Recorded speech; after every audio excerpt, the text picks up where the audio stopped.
Results आ चुके हैं। अब जिसका इंतजार किया जा रहा था, निवेशक बहुत बेसब्री से इंतजार करते थे क्योंकि स्टॉक जो है पिछले कुछ समय से चल नहीं रहा था। तो ऐसे में नतीजे कैसे आए हैं, क्योंकि जैसे ही नतीजे आए स्टॉक 10% तक क्रैश हो गया।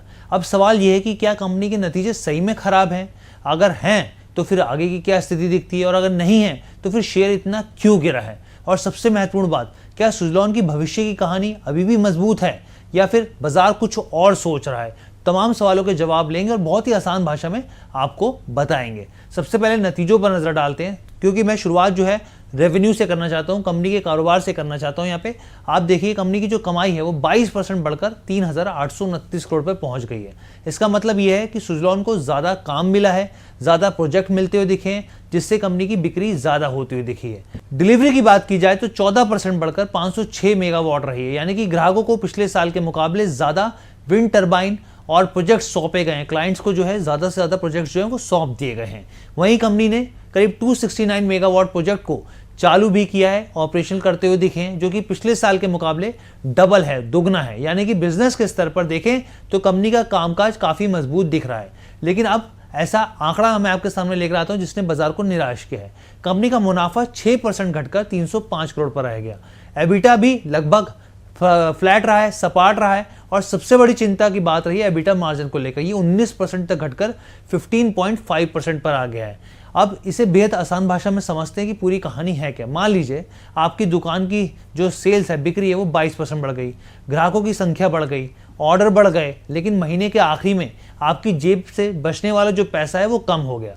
तो लोग क्या कहेंगे, लोग कहेंगे कारोबार तो बढ़ रहा है लेकिन कमाई उतनी अच्छी नहीं हो रही है। यहाँ पर जो बात निकल कर साफ तौर पे आती है, सुज़लॉन के साथ भी ये तिमाही जो है वो इसी तरह के संकेत देती है, और यही वजह है कि बाजार ने नतीजों को बहुत ज़्यादा उत्साह नहीं दिखाया, बल्कि उल्टा स्टॉक जो है वो 10% तक क्रैश हो गया। अब सवाल उठता है कि मुनाफा और मार्जिन क्यों यहाँ पे उनमें दबाव देखने को मिला। कंपनी के CFO राहुल जैन ने यहाँ पे कुछ जानकारी दी। उनका कहना है कि देखिए कि पिछले कुछ समय से यहाँ पर अनस्टेबिलिटी देखने को मिल रही है, जियोपॉलिटिकल घटनाएं जिस तरीके से आ रही हैं उससे लॉजिस्टिक कॉस्ट जो है वो बढ़ी है, कुछ रणनीतिक निवेश किए गए हैं, यहाँ पे जो स्ट्रेटेजी इन्वेस्टमेंट होती है आगे के लिहाज से वो किए गए हैं। प्रोजेक्ट का जो अगर आप ओवरऑल मिक्स देखें तो उसमें कई तरह के बदलाव किए गए, यानी कि कंपनी का कहना है कि अभी जो है ये समस्या है ये स्थायी तौर पर नहीं है, परमानेंट नहीं है, बल्कि अस्थायी है यहाँ पर, और इसी की वजह से यहाँ पे दबाव देखने को मिला है यहाँ पे, और निवेशकों ने इसके ऊपर साफ तौर पे रिएक्शन दिया है। अब भविष्य की तस्वीर क्या खराब हो गई है, सवाल यहाँ पर ये है। तो देखिए एक्सपर्ट्स के हिसाब से तो नहीं, और इसकी सबसे बड़ी वजह मान रहे हैं कि जो ऑर्डर बुक है यहाँ पर, क्योंकि सुज़लॉन के पास इस समय 6.1 गीगावाट की ऑर्डर बुक है। इसका मतलब ये है कि आने वाले सालों के लिए कंपनी के पास पहले से काफ़ी काम मौजूद है। और ध्यान देने वाली बात यह है कि इन ऑर्डर्स में NTPC green energy, ONGC, Adani group, ITC, HPCL, SCC, Aditya Birla group जैसी कंपनियां जो शामिल है। अब आप सोचिए कि कितने बड़े बड़े क्लाइंट्स हैं कंपनी के। जब बड़े कॉर्पोरेट और सरकारी संस्थागत लगातार ऑर्डर दे रहे हो तो भविष्य की मांग जो है साफ तौर पे एक बेहतर स्थिति दिखाते हैं यहाँ पर। अब दूसरी बड़ी बात, कंपनी ने अपनी मैन्युफैक्चरिंग क्षमता को बढ़ा दिया है। जैसलमेर में रोटर ब्लेड की जो क्षमता है वो दुगनी कर दी गई है। नई 5 मेगावाट की S175 विंड टर्बाइन जो है वो लॉन्च की गई है, और उसका पहला ऑर्डर भी मिल चुका है। यानी कि सुज़लॉन आने वाले सालों की मांग को ध्यान में रखकर तैयारी कर रहा है। इसके अलावा कंपनी ने सिंगापुर में एक नई जो सब्सिडरी कंपनी, सहायक कंपनी बनाने का फैसला किया है, जिससे वो अंतर्राष्ट्रीय बाजार में विंड एनर्जी और मेंटेनेंस सर्विसेज बिजनेस को बढ़ावा दे सके यहाँ पे। यानी कि कहानी अब सिर्फ भारत तक सीमित नहीं है, बल्कि आगे तक की ये कहानी दिखती है। अब एक और महत्वपूर्ण बात, कंपनी सुज़लॉन 2.0 रणनीति पर काम कर रही है यहाँ पे। इसके तहत बिजनेस को 4 हिस्सों में बांटा जा रहा है ताकि विंड एनर्जी के पूरे इकोसिस्टम के जो तमाम अवसर हैं उनका फायदा उठाया जा सके। इसका मतलब है कि कंपनी सिर्फ टरबाइन बेचने वाली कंपनी नहीं रहना चाहती, बल्कि रिन्यूएबल एनर्जी की पूरी वैल्यू चेन को अपने आप में उसमें बदलना चाहती है, उसमें आगे बढ़ना चाहती है। अब फिर सवाल है वही कि भाई 10% स्टॉक टूटा है, इसके मायने क्या है यहाँ पर। तो देखिए बाजार हमेशा भविष्य को देखता है। सुज़लॉन का शेयर जो है पिछले कुछ सालों से कुछ स्थिति जो है वो बेहतर रिटर्न के हिसाब से देते हैं। हालांकि एक लंबा हम लोगों ने देखा है कंसोलिडेशन, लेकिन उससे पहले अगर आप देखेंगे तो उसमें एक तेजी रही है। ऐसे में निवेशकों की उम्मीदें ऊंची थी, बाजार चाहता था कि रेवेन्यू भी बढ़े, मुनाफा भी बढ़े और मार्जिन भी मजबूत रहे, लेकिन इस तिमाही में रेवेन्यू बढ़ा जबकि मुनाफा और मार्जिन जो है वो दबे रह गए। यानी कि नतीजे खराब नहीं थे, लेकिन उम्मीदों से थोड़े कमज़ोर ज़रूर रहे हैं। जब किसी शेयर में उम्मीदें बहुत ज़्यादा बढ़ जाती हैं तो छोटी सी छोटी जो है निराशा जो है वो बड़ी गिरावट बन जाती है। साफ तौर पे यही देखने को मिला है। अब निवेशकों को आगे के लिहाज से किन बातों पर ध्यान देना चाहिए? पहला, आने वाली तिमाही में मार्जिन क्या वापस आते हुए दिखेंगे? 18 से 20% की रिकवरी आती हुई दिखेगी।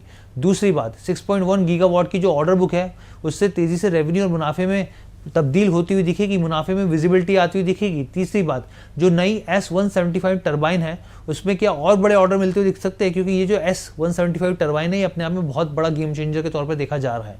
चौथी बात, क्या अंतर्राष्ट्रीय विस्तार से कंपनी को नई ग्रोथ मिलती हुई दिख सकती है? ये ऐसे महत्वपूर्ण सवाल है जिस पर एक इन्वेस्टर के तौर पे, एक निवेशक के तौर पे आपकी नज़र होनी चाहिए। अब निष्कर्ष ओवरऑल अगर मैं पूरी निचोड़ निकालूं, यहाँ पे लबो लेआउट निकालूं, तो सुजलॉन की ऑर्डर बुक जो है वो मजबूत है, मांग मजबूत है, क्षमता बढ़ रही है। रिन्यूएबल एनर्जी सेक्टर का भविष्य जो है अभी जो है फिलहाल के लिए हिसाब से देखें तो एक बेहतर विजिबिलिटी दिखा रहा है। लेकिन इस तिमाही में ये ज़रूर रहा है कि सिर्फ बिक्री बढ़ने से काफ़ी काम नहीं चलेगा। बाजार अब बेहतर मुनाफे और मार्जिन की उम्मीद मानकर चल रहा है। और एक चीज़ मैं और आपके सामने रख दूं यहाँ पर कि इस चीज़ को आपको ज़रूर ध्यान रखना चाहिए कि हम लोग जो है यहाँ पर जो भी जानकारी देते हैं सिर्फ एजुकेशनल पर्पस के हिसाब से देते हैं। यहाँ पर कहीं पे भी खरीदारी की, बिकवाली की कोई भी सलाह नहीं है। कहीं पे भी आप निवेश कीजिए, अपनी वित्तीय सलाहकार की राय ज़रूर लीजिए। फिलहाल के लिए इजाज़त दीजिए। तो सुजलॉन के नंबर्स, मुनाफा कंपनी का 324 करोड़ से घटकर 305 करोड़ पर आया है। आय जो है वो थोड़ी सी बढ़ी है, 3132 करोड़ से बढ़कर 3829 करोड़ के आसपास की रही है। और मार्जिन जो है वो घटे और 19.1% से घटकर 15.6% का आंकड़ा यहां पर आया है। स्टॉक का रिएक्शन बड़ा तगड़ा है, 6.25% की गिरावट देखने को मिल रही है इस वक्त इस पर्टिकुलर स्टॉक के अंदर। आपने नतीजों को कैसे रीड किया और ये कंपनी आपको कैसी लगती है? क्या ये आपके रडार पे रहती है कंपनी? जी, तो आज के जो नतीजे हैं उसके ऊपर तो अभी हमारा डिटेल एनालिसिस होगा और उसके बाद कॉन कॉल के बाद हम फिर से कोई एक नतीजे पे आएंगे। पर अभी जो उसकी रीसेंट हमारी रेटिंग है वो हमें ये कंपनी पसंद है। लॉन्ग टर्म में इन्वेस्टमेंट के लिए हमने इसमें सलाह दी हुई है। 50 के आसपास का जब प्राइस है तब हमने इस पे एक रिपोर्ट निकाली थी।